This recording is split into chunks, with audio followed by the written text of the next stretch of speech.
Welcome back to Genre. I'm Katie. And I'm Elise. And today we're talking about Last Night Was Killer by Mary Pauline Lowry. But first, we have some things to say.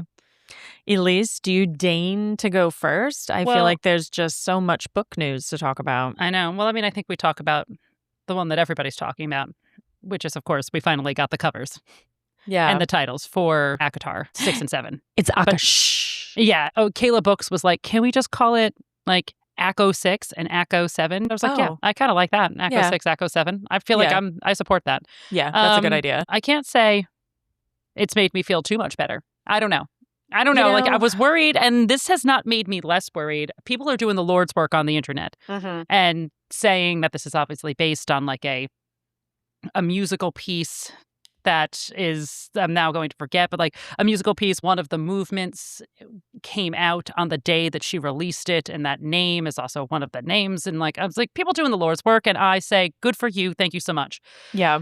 I'm not yet at the place where I need to do that much work for it. I just want to read it. I just want to read it and see what it's like. I'm just going to roll with it. I honestly have no interest in doing that much research or deep dive. I think I just want to go into it. I know, blind. I do think I want to reread, but just Silver Flames and just Crescent City 3. Crescent City 1 and 2 I've read several times, but Crescent City 3 I only read once. And here's the thing, Katie. I know you and I have spoken about this, and I'll say it publicly for the first time ever. I think we can all admit that Crescent City 3 was weird. Yeah. It was weird. The ending was weird. It was in space. I get it. I don't think it doesn't work with what she's doing. I'm not saying that, but I am saying weird. Anyway, it was a bit of a mess, and so I'm not over inspired. But maybe if I reread Crescent City 3, maybe it'll be less of a mess. I don't know. I read it really fast. We got like an advanced copy. I had to read it in hardcover so you could have it. So maybe if I read it without a time limit on it, it would be less of a mess. So I'll give it a go. Yeah, I did a reread of everything last year, and I'm not doing it again. I don't got the time. I don't got the patience. So I'm going to do a couple recaps online. Everyone is giving good recaps. I'm just going to follow some of those, and then we're going to go with God. And I already know. First book is going to be setting up the Avengers book. And the second book, ACOTAR 7, is just going to be Big War, which is just like my literal... Your least favorite type of book. My least favorite. So I feel like I'm not going into this super chuffed. Because it's going to be Big War. It's just going to be Big War, and I would rather have somebody else's story. Right. But like I'd rather have Elaine and Azriel or something else. I got to say I'm not so interested in Big War. Yeah, it's got to be Big War though. But also, it has to be, yeah. It has to be Big War, and then other things can happen, but I know. I'm with you. All right, what's your book news? Well, in other news, I am here to report that I love romance. That's right. You finished your first one. Which one was it? It was Gods of Fury by Rena Kent. Okay. And I really do like it. I think it's that you don't really know what's going to happen next. It just feels like a totally different genre, even though, it's essentially just a romance. But it's I don't know. Ending with a happily ever after, right? Yeah, I don't know what the trial and tribulations are going to be for these people. This one is definitely like a little darker, which I think is a little bit more fun. It's not fantasy or there's no magic in it or anything, but I got those heated rivalry feelings again. Wow, you love it when these boys figure it out. I love it when the boys figure it out. Yeah. Well, that's what Amanda was always saying, is that she likes it so much because she can't relate. Yeah. So there's newness to it. Even though it technically follows a formula, like I don't know the formula well enough to say, oh, this is what's going to happen. So it kept me so entertained. Wow. All right. Katie. Yeah. Welcome to the Romance Club. I know. Thank you, Amanda. Yeah. Thanks, Mandy. Mm-hmm. I'll get on the bandwagon too. I realized as we were talking about it that I have read at least 1 or 2 romances that I have forgotten about.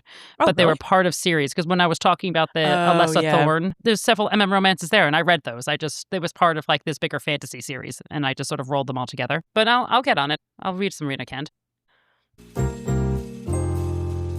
All right, let's get into it, Kay. All right, let's get into the book. Just a reminder, this is our spoiler-free section. So we're going to talk about the book for about 15-20 minutes before we get into any spoilers.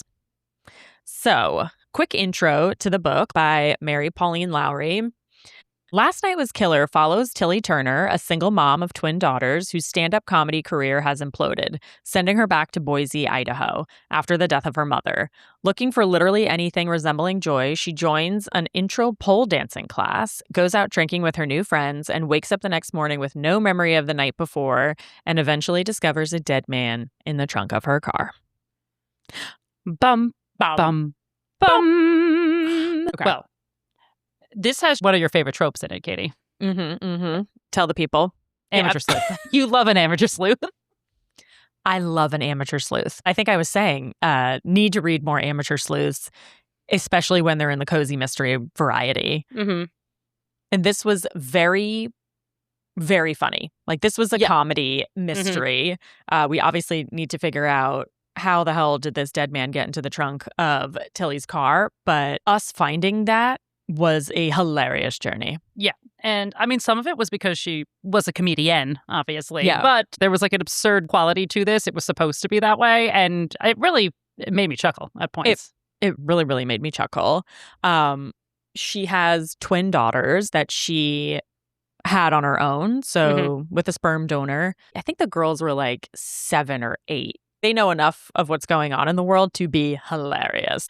And to be, a driving force of the storyline, too. Yeah. She's like, well, I am fucking up my kids, I guess. I got to hide the body in their playhouse and then not let them out there. No, yeah, they were really funny. There was romance in this, too, but it wasn't the driving plot point. It was definitely a B plot. But the mystery was fun.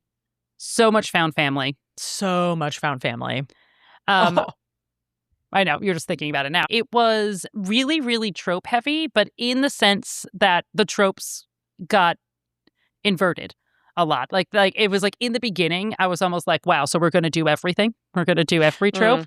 But as we were going and like working through things, it was like, oh, that was not actually what was happening. I thought it was interesting the way the book played with expectations a little bit. Yeah. Well, because there was so much going on and you're like, where are we going next? Where are we going next? It kind of kept you on your toes. It's also a pretty quick read. It wasn't too long. No. I mean, it was like over 300 pages, but it was like it was fast. The chapters were short. It was one POV. You didn't have to worry about keeping track of a bunch of other people. Yep. Did you listen to the audiobook? I did. I thought the audiobook was fun. Yeah, it was really fun. The audiobook, I like that narrator. And then I read I read some of the physical book. Oh, yeah. I forgot we have it. Yeah, we have it. And I got one of those old school clips that you used to have when you were a kid that you can clip on the book. And so you can read in the dark. The clip light. And I'm like, I'm going to use this because we have so many physical books. And I'm going to try and read physical books so I don't buy 3 versions of the book. It went okay. Yeah. It wasn't great. But I'm working on it. Yeah. I believe that. Yeah. Also, I never read anything by Mary Pauline Lowry, and this is her 3rd book. Yeah, I looked because I thought it was maybe a debut, but it is not. No, it's not. Yeah. All right, shall I set the scene for everyone? Yes, please. Okay, so we're starting out in the beautiful Boise, Idaho. So, our girl Tilly has spent about 25 years away building a life in Los Angeles and pursuing stand-up comedy before circumstances force her back home. She's living in her late mother's house with her twin daughters. Her comedy career has essentially disappeared overnight, and she's trying to figure out what the hell her life is now. So unlike a traditional cozy mystery where our protagonist is like, I inherited a charming bakery in a seaside village, Tilly is more like, my mother died, my career exploded, I am back in Idaho with my 2 children, and there is now a corpse in my Subaru. And that is how we kick things off. Yeah. I'm going to be honest with you. I've never thought much about Boise, Idaho, but I really feel like I learned a lot about it in this book. For example, if you were to ask me if Boise, Idaho was very cold, I think I would have said no. But it is, in fact. It's like snowy. They talk so much about how it's basically a deep freeze all winter. It's like the Midwest. Yes. I think it's mostly just never had the chance to think about Boise, Idaho. And so I was learning a lot about it. Yeah. Seems like a beautiful place. Not a ton to do, maybe. No. I mean, certainly from Tilly coming from LA. To move back to Boise, Idaho, quite a shift. Yeah, and she's not particularly happy about it. But I guess we can actually just dive into Tilly as a character. Yeah. She obviously is going through some grief. She's a single mom. She's back in Boise because she basically got Me Too'd by association. She was opening for what sounded like a like C.K. Lewis or something. Why am I forgetting his name? Louis C.K. Louis C.K. So opposite. Yeah, she was like opening for Louis C.K. type of comedian. When he got Me Too'd, they Me Too'd her as well. Like and she had it was like a whole tour that was planned and they basically canceled everything. And she's like, wow, have no money. I have kids. No money. No one wants to book me in my old LA haunts. So she moves back to Boise to be with her mom, and then her mom dies. Yeah. I think this is actually a couple months, if not more, after her mom dies. Mm-hmm. And she's just, doing the best she can. And that fun neighbor, Annalise? Emmylou. Emmylou. This was a really hard name book for me. I just want you to know that. I have, for some reason, none of these names stuck in my brains because everybody has two names. Everyone does have two names. That's interesting. So I think I might know some people's pole name and not their real name, and then some people, whatever. But Emmylou got her a class pack to a pole dancing class to try to give her out of her head and to have some me time. And that's sort of the inciting incident. Yep. And so Emmylou is her neighbor. They live in a 2-family house, and Emmylou, I guess, lives on the other side of the house, and sounds like she was good friends with her mom, like around her mom's age. So an older woman, more of like a grandma type figure. And she babysits the kids all the time. Seems like they have like a great open door relationship. Emmylou seems hilarious. She does seem hilarious. All right. And then we've got her, I like to call her new bestie, Lena. She met her in pole dancing class the first night that she went, and Lena knows about the dead body in the car.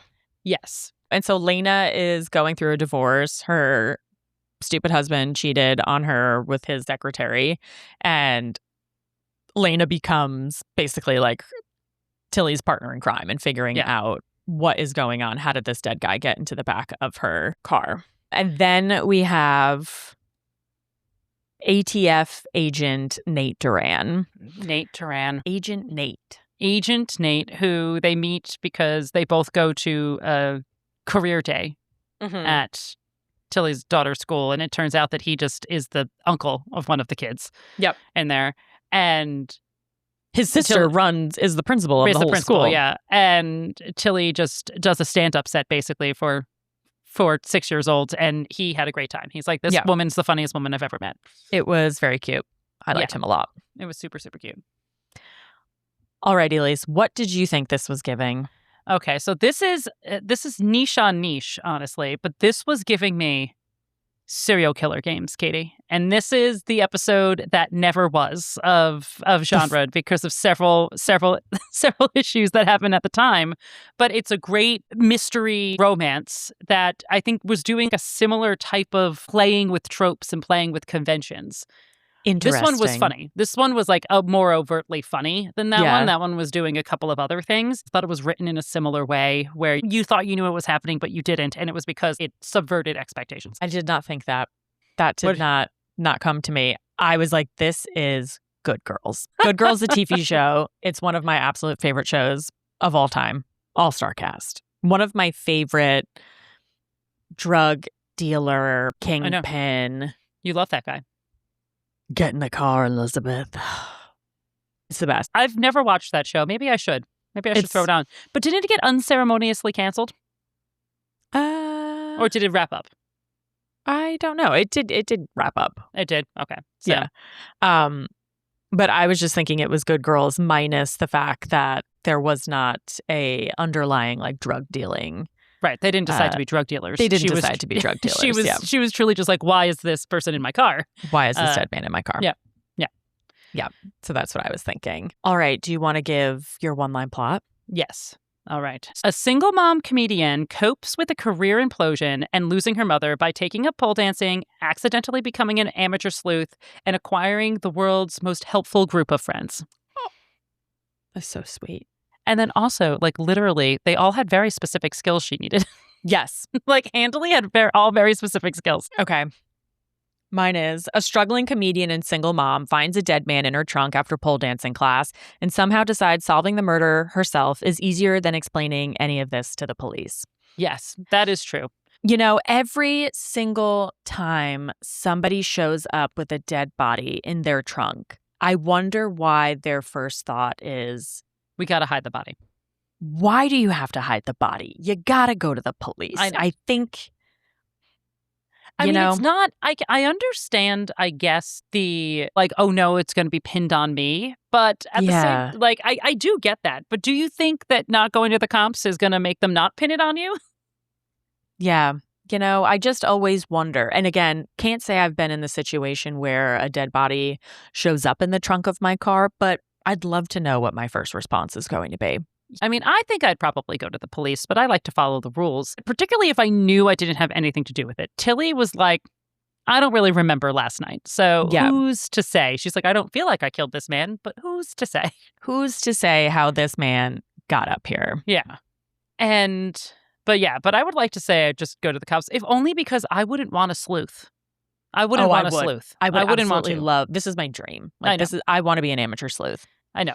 I know you do, Katie. You often think, what if I just quit my corporate gig and become a private detective? You've looked into it. I've looked into it many times. I've been sitting next to you on the couch when you've been looking into it. So yes, you would love indeed. It. High level, Katie. Did you like this book? Yes, I did.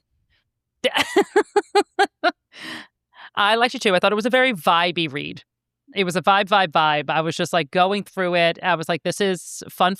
It was super fun. The mystery was good. And the vibes were immaculate, I think. The vibes were immaculate. There was a lot going on, but it felt cozy. Yeah. Like, that's funny that you compare it to serial killer games, because there was nothing about serial killer games that I thought was cozy at all. No. Serial Games was trying to tell a bit of a deeper story than this one, I think, is telling. Although this one is also, there's some deeper themes there, but mostly around what we spoke about already. It's like female friendship. Grief. Grief. Keeping yourself open to what's coming and, being able to adapt to whatever particular situation you find yourself in. Serial Killer Games was trying to do that too, but like in a slightly more serious way. All right, should we get to our spoiler section? Yes. Ready? Let's sound the alarm.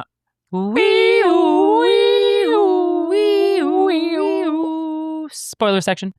Alrighty, Elise, when did you decide if you did or did not like this book? I will say it took me a couple of chapters. Like, I think the first couple of chapters, I was not grabbed immediately. I think I had to get used to kind of the writing style a little bit because it's shorter chapters. And I think particularly in the first 3 or 4 chapters, it goes back and forth. You know what I mean? Yeah. It goes like pole dancing, and then it goes, oh no, I found a body in my car. The time goes back and forth. Yeah. It wasn't confusing. It was very clear. It just wasn't working for me right away. But as soon as she was no longer trying to figure out what was happening last night, so we weren't going back in time, I was in. Ooh, interesting. I kind of liked we basically start with her opening the truck and there being a dead body in there. And then we kind of get into the, why is she here? The fact that she has kids. Yeah. And she, in real time, has to do all of these things because she's got kids. She's furloughed. I forgot. That's right. Yes. She's currently furloughed, so she doesn't have to go to work at the Capital Girl restaurant. And so the state capital. Yeah, she's got nothing but time to figure out this mystery. But I would say, I think that was what hooked me, was the fact that we knew there was a dead body. We don't exactly know how there was a dead body, but she's got to go back and forth with doing things in the present and then thinking about what happened last night. That actually was very interesting to me. I liked how they did that. I did really like that everybody, although it's really messing with my ability to remember anybody's names, that you had to pick a pole name. So the class that she was taking was called Pole Virgins because they were the first ones to, this was their first class. And they had to pick pole names. And her name was Nikita. Yep. For La Femme Nikita. Yep. And the teacher's class name was Salma Hayek. Yeah. That was her pole name. I forget what the other friend's name was. The names in this one, for some reason, like this was as hard as a fantasy novel for me with names. Yeah. And like nobody had rough names. It was just that they were being called their pole names. And then also like their real person names back and forth. So it was confusing me. I agree. I feel like we've got to talk a little bit about the plot twist so we can get into some of it. So one of the things that we find out pretty early is Connor, who is the guy that ends up dead in the trunk, is actually a informant for the ATF. Yeah. And so hot Agent Duran has been working with him on trying to bring down, some like the big bad. Well, yeah, because Connor was a white nationalist, basically, and they want to attack the Boise Capitol. Yep. And he has turned on his fellow white nationalists and gone informant, gone CI. Yep. He's an all-around pretty bad guy. Yeah, he's not doing this for the love of the game. He's doing this because he was caught, and he's trying to not go to jail forever. But and we meet Connor at the strip club that the pole virgins class goes to after their first class, because that seemed like it was a bit of a tradition. Then after the first class, they go get drinks. You go get drinks at the strip club because they're paying homage to the strippers who have made this art form something that they can do for fun. So they go and they watch the performances. And Connor goes up to Tilly at the bar at one point and is kind of chatting with her. And then he says something racist and derogatory, and she splashes her drink in his face and like scratches him, and just because and slaps him across the face. And she's like, "I've never done that before." It was Nikita. It was her pole alter ego that came out. Yep. And so everyone and their pole alter egos have a awesome night. Yeah. And everybody pouring tequila. Oh no, what? It wasn't tequila shots. She was doing like gin fizzes, or like slow gin fizzes or something. She had a very particular drink that I'm forgetting, and she just like got them for everybody. She wouldn't stop pouring them down people's throats. So everybody gets wasted at the strip club. Gets wasted at the strip club, and Tilly wakes up, has no idea what's happened. No idea what's happened. Can't recall what happened last night. We end up learning kind of like the series of events that she took that night, and that is what the entire book is figuring out. It's like, okay, she knows a couple things. She knows or has a memory of leaving the strip club. Then she's got a memory of someone taking a picture of her in the dead man's vest. Yeah. That shows up somewhere. Yeah. She knows that she left her keys at the at the bar, and so she had to use her extra keys. But everybody was like, "Where are your we don't have your keys. What are you talking about?" So she's like, "Anybody could have put this dead body in my trunk." Anybody could have put it in. And of course, she finds the dead body at the grocery store. Like, she just goes grocery shopping with her kids, goes to open up the trunk to put the groceries in. Boom, dead body. Yeah, dead body. And she's like incredibly hungover. If I found a dead body when I was incredibly hungover, I also probably wouldn't go to the police immediately. I would have been like, this is something I needed. No, I would probably go like, I need to go to sleep. I could be hallucinating this. I will go to the police, but I simply can't go to the police hungover. I'm going to have to take a nap, and then I'm going to have to go. Yeah, I think I would open that trunk and immediately close it. Yeah. I'd be like, no. This is something I will deal with, but not right now. No. And then, I mean, there's just so much. Like, are we going to... I mean, my favorite plot twist, which is sort of like the culmination of everything, is that when we're trying to figure out, A, who killed Connor, and B, how did he get in the trunk, is that it turns out that literally everybody except for Tilly killed Connor. Because Connor was a bad guy and everybody sort of hated him. So no one was mad when Tilly scratched Connor's face at the bar. They're like, that guy's a white nationalist creep, so get him out of here. First, we hear that Salma Hayek like wraps him on the head with like a Dos Equis bottle. Yes. Then Miranda, who is Tilly's like frenemy from high school, is also in the alley because she was getting something. She wasn't at the strip club. She was getting something else, but she happened to be in the alley. And this guy like comes like stumbles at her. But the trunk of the car that she's standing in front of was open. It looks like he was trying to take a poop. A poop. He's trying to take a poop in then he was like... in Tilly's car. Yeah, in Tilly's car. And then he was sort of stumbling over to her all weird. So she freaked out, pushed him in the car, and then stabbed him with a pair of crafting scissors that Tilly had in the car, in the leg, and then pushes him in the trunk and then runs away. Closes the trunk. Closes the thing, and she's like, oh no. And so she thought that she killed him. But it turned out that after the bottle gets hit on the head and before the crafting shears to the leg, Zhang Yu, who was another one of the people in the pole class, recognized him in the bar as the man who sexually assaulted her daughter years ago. Roofied and sexually assaulted. And she follows him out and takes the Botox that was in the car, because her daughter is like a pharmaceutical salesperson and sells Botox, and then shoots him up with full vial of Botox, just thinking that it wouldn't kill him, it would just make him really sick. And she was right, that wouldn't have killed him alone, but because he has a bunk on the noggin, and he's been drinking, then he has all this Botox in him, and he's also been stabbed, that he does in fact die from all of those things. So Tilly actually has nothing to do with it. Nothing she did killed this man, but it was the culmination of three other women that killed this man. That finally killed this man. There was a part right at the end before we get to the epilogue that I was like, so much has happened. Are we even going to figure out how this guy really died? I thought we almost were not going to figure it out. Yeah. But we did. Every time you found out a new thing that happened to him, you were like, oh, that's what it was. Because when we found out he got hit on the head, and because Oguchi was her name, the one of the other very helpful people in the pole dancing class, who actually has a forensics degree, so she was doing a lot of forensics on the body. She was saying he has drugs in his system, on top of Botox in his system, on top of alcohol in his system, on top of the bunk on the head and everything. And every time we found out a new thing, she was like, yeah, that could have killed him. Yeah, that could have killed him. And so it was all of it together. All of it together killed this terrible person. Yeah.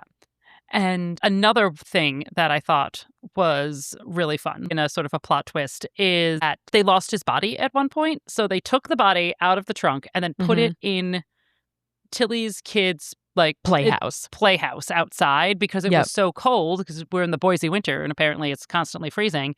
So it could stay cold. They kept calling him like the mansicle. The mansicle. That was the absolute greatest term for this frozen dead body in your backyard. Yeah. And the ATF, including her boyfriend, came because his cell phone was pinging at her residence, because she was using it to try to figure out who he was. And they go outside, and she's like freaking out because they're going to find the body in the playhouse, but it was gone. And then it was Oat Wilhelmina, which was the weird neighbor who liked to do pottery. Yep. And her best friend, I want to call her Annalise again. That's not right. Emmylou. And Emmylou, her mom's best friend, who found him, and no questions asked, just put that body right in Oat Wilhelmina's kiln and just burnt him to dust. Yep. Never to be seen again. No trace. No trace of this man. I think I was shocked by that. That was not something I thought was going to happen. Yeah. But oh my God, but there's honestly, there's still just so much more. So one of the other plot twists was that Miranda, Tilly's frenemy from high school, was going to her house to confess, sorry, because it really was Miranda that ended up basically kicking this guy into Tilly's car in the trunk. And she knew that it was Tilly's car. So she comes to her house, ends up dropping her license on one of the escapades that Lana and Tilly go on to figure out, who's this guy Connor? What's he into? She ends up renting a snowmobile with Miranda's ID. Yeah. The bad guys end up finding that out, as well as the ATF agents. And the bad guys start kind of stalking Miranda to be like, who are you? What are you doing? Yeah. Obviously, there's this very big drug ring that Dead Guy Connor was a part of. These two goons were also a part of. And that is what Agent Duran, Nate, is investigating. So there's definitely a bigger ring at play here. Yeah. And we find out that the ringleader is none other than Miranda's mother, who was just a terrible mom, mean, just a bitch, just a bitchy old lady who's been making Miranda feel bad about herself her entire life. And it turns out it's because she's a kingpin, apparently. Yep. She's a crime lord. She's a kingpin. I will say, I call it that. You called Miranda's mom being a I called kingpin? Miranda's mom. I was like, she's going to be the one who's in charge. That was the one thing that I did call because I got that vibe at the grocery store. And then when she went to that bar, because one of her other, sleuthing side quests, she really thought again she was just going to magically drop some sort of air tag onto onto the bad guy so she can follow them, which of course didn't work. But the woman was at the bar with Miranda, and I was like, oh, with the bad guys, and I was like, there's no way. This is this is the whole point, is that she wanted everybody to be prim and proper and like perfect ladies, and she was at like a dive bar. Yeah, when we got to that bar, I was like, oh yeah, there's something going on with these two. Yeah, for sure. One other really kind of random plot twist is that somewhere in the middle here, there is a point where Tilly thinks that hot agent Nate Duran could possibly be the sperm donor for her twins, because one of the girls and this agent has the same birthmark on their bodies. I have that for one too, because I think one of my favorite parts of this was that turned out, the plot twist turned out that he wasn't the baby daddy. And I thought that was so, so good, because I did too. I would have taken it if that would have just been like this great, crazy coincidence. Like it was the romance part of the story. It would have been fine. But I'm like, that's insane. You're telling me that all of these other insane things happen and you happen to find the sperm donor accidentally. And only after, of course, you had sex with him. And so you saw him, like, you saw his lower back when he went to the bathroom and saw the Florida-shaped birthmark. And I was both so happy with that and then also surprised. I was like, oh, that was great. I do think that was great, because a lot of the themes of this book are Tilly not knowing who she is now because she's no longer a comedian. And she had this whole kind of like artsy life in LA. And now she's like, who am I in Boise, Idaho? And then her and Nate were kind of like, are we doing this? Are we not doing this? And I think that if it would have turned out that he was the girl's dad, it would be almost like, well, now we got to be together. Whereas this is like they're choosing to be together, and it's really cute. Yeah. And he always was going to be a good dad to these girls. That was the thing from the very beginning. He was just like, we can all go for ice cream. He coaches the soccer team. He's really close to his niece and everything. So that was cute. Great. I was so happy that was like the twist. That would be completely insane. Yeah, it would. It would have been so crazy. And I think it also did a good job of like highlighting how Tilly was sort of grabbing at straws. I think when that turned out to be false, she was like, of course it is. Yeah, she's like, of course, I'm being crazy. Yeah. So I think that also helped her start healing from everything that happened. Should we get into some scene stealers? Yeah, you go. Okay, so we've got our friend Gucci. She is one of the other pole virgins, and she's going to be like a forensic doctor, or she's currently in school, and she had mentioned that there was a professor who was definitely trying to get the female students to stay after class and get extra credit. He was being a real creeper. Yeah, being a real creep. But she's always talking about internships and how she wants to get some more hands-on experience, and she feels like this professor's holding her back. And so Tilly's like, you know what? I think I'm going to let Gucci in. I think she's trustworthy. I'm going to see if she can figure out how this guy died by basically doing an autopsy on him. And so she brings Gucci over to the playhouse. Gucci's got all of her tools out, and she's like, all right, let's do this.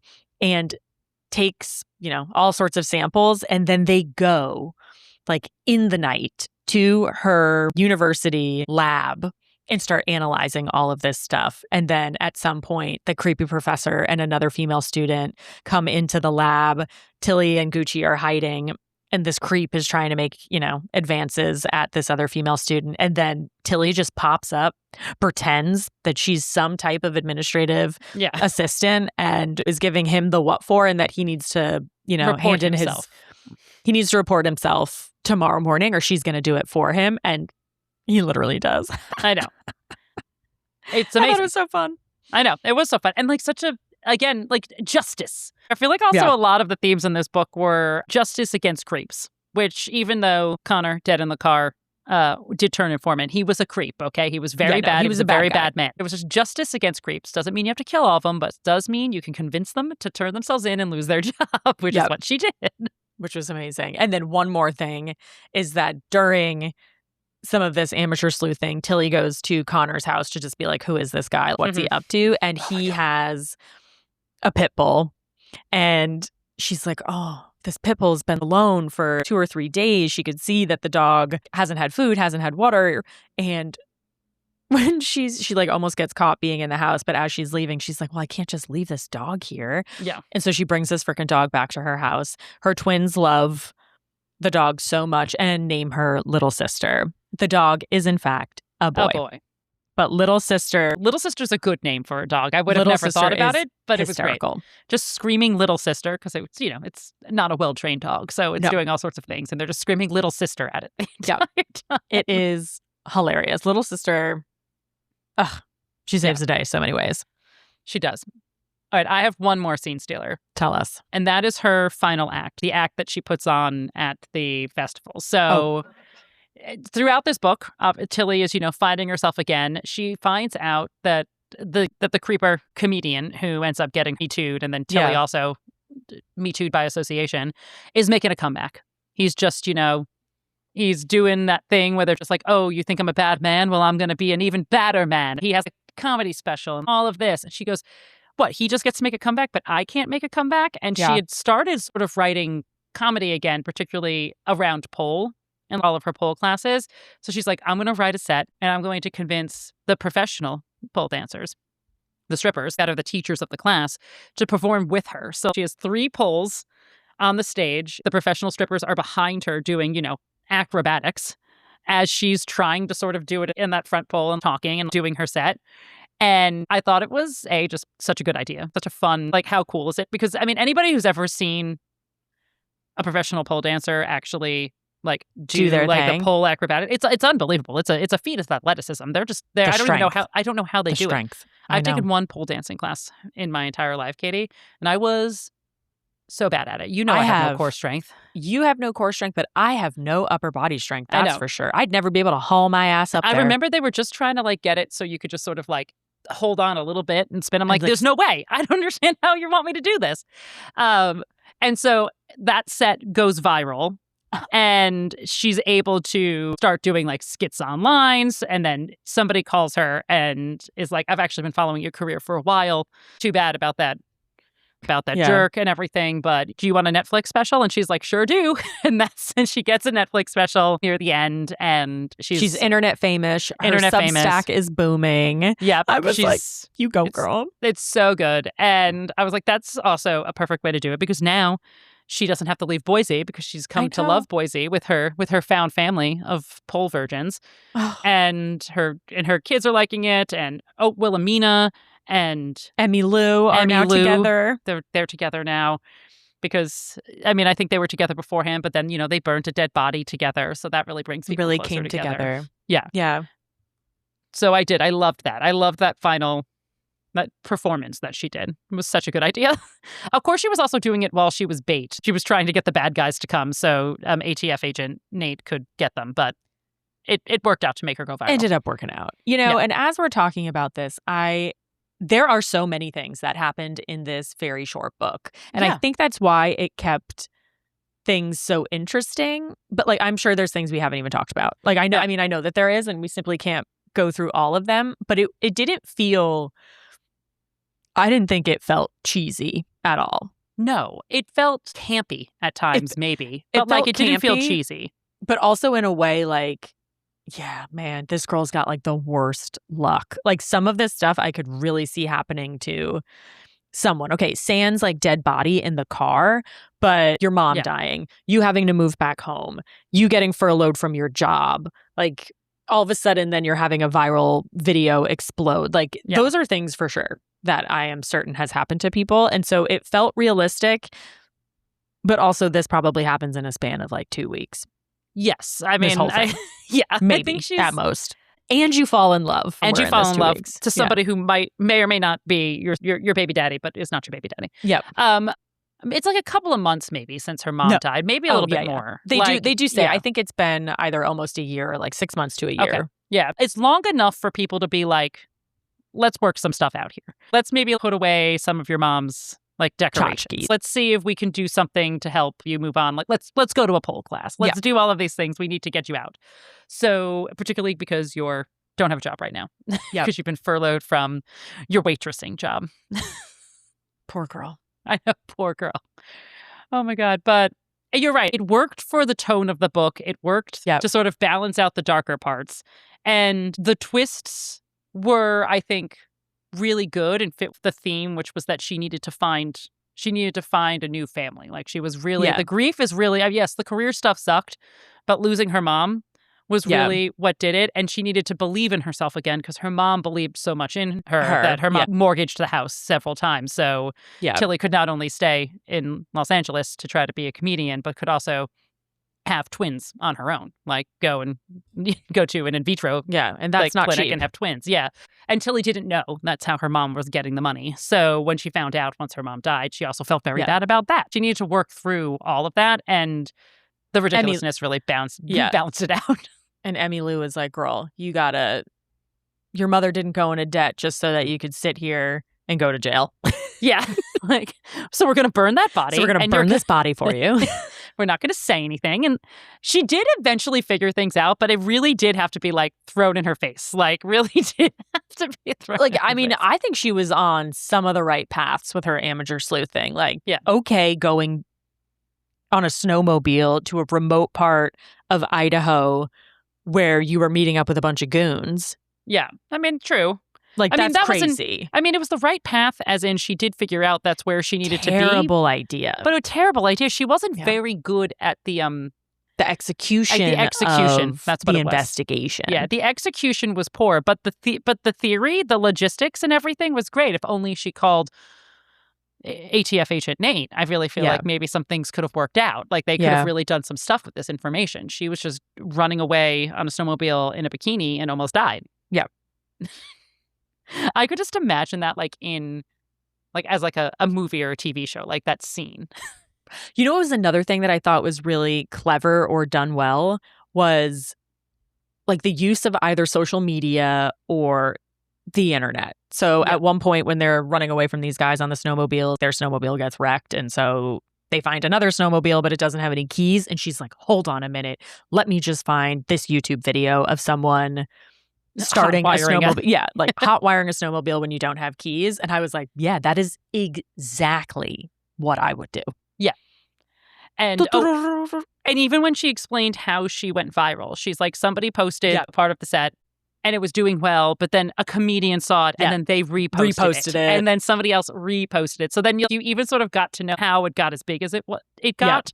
And so how it really did become one of those viral moments where you have no followers and then you have 1 million followers. Which I think we all know is that truly one video going viral. Like I always think of the woman who may or may not have had a dead body in her backyard because she was doing work. And then they found this like rolled up rug and she's like, oh my God, I have to call the police. But like she was, filming this all on TikTok. Viral moment, obviously changed this woman's life, like truly, truly by accident. Yeah. And I think that it really makes me laugh. I know. So that was even done well. And then she used that fame in a way that made a lot of sense to. It wasn't like all of a sudden she's like, oh, gotta go back to LA. Yeah. She was like, no, I figured out some things in this time period while I was trying to figure out how this body got in my car, and I'm going to stay in Boise, Idaho. Yep. But I'm going to pay off one of my mom's 2 mortgages that she had on this house and sort of work. And I'm going to go have a Netflix special. Yeah. I did. Amazing. It was ridiculous, but somehow grounded, campy, but not too unbelievable. Yeah. And it was a great time. It was honestly what I needed after In the Wake of the Ruined, which I didn't need something deep in lore. No, I didn't need something that I needed to read a recap for. Nope. Like this was a great palate cleanser book. Yeah, and it was so good, and it was just fun for the entire family. Well, maybe not really, but maybe all right, the entire family. Elise, do we want to give our ratings? Yes. And let me just give a PSA announcement right now, right here. You gotta stop putting the rating on Goodreads because I already saw your rating. Oh, see, but if I don't, then I forget. And then if you put it on later, then it messes up with the timing. But okay, I thought maybe you just didn't look. Maybe you just wouldn't look. You know, can't. Another thing, it just pops right up. I open that app, boom, Elise on top. Fuck. Rating. Okay. Sorry. Yeah, just pointing that out. Well, I very often change my mind as I'm going through and talking about the books. It's a temporary hold on those stars. It's to remind me, like, my immediate reaction. I could also just write it down I have a journal. I have a book journal. I could just write it down in the book journal. Yeah, that's a good point. Yeah, it's a good point. It's a good point that okay, whatever. I yelled at it myself. You go first then, since you already know mine. Okay, so I give this book 4 stars. I give it 4 stars too. It could have very well have been, if it would have hit me right at the right moment, and the beginning, I would have said it could have been a 5-star book. Yeah, like I said, the beginning was like a little off for me. In the first like 3 or 4 chapters, I was like, "Is this weird? Like, where are we going with this? Like, what? Is this written well? Like, it was like one of those. I was a little thrown off. Yes, it's written well. It was weird, but in a good way. Like, all of those things were fine, but it did hit me a little bit weird in the beginning. But yeah, if this hit me in the right place, this could have been a 5-star. But I do think it's a solid 4-star. This is a 4-star read for sure. Yeah, I think it's a solid 4-star read. I would definitely recommend it to anyone that's looking for a cozy, funny mystery. I think like a funny is the key here. It was very funny. Yeah, like this is humorous. This is not like cozy and then you've got one character that's kind of the comic relief. Like everything is funny. Everything that's happening is hysterical. Yeah. It is very much a comedy. Mm-hmm. I would too. It's a perfect palate cleanser. I want to say too, it could be read in the fall as I'm thinking about fall and winter books, because Boise is obviously the winter. It's definitely a good like wintry fall book. Yeah, this is definitely a good wintry book because of the mansicle. I can't forget. Yeah, I think we have to put together like I was just thinking winter that. TBR. We got to do something because not only for what I want to read, but also like some recs for people, because I really think I have some opinions about what should be read in the fall. Yeah, I agree. I totally agree.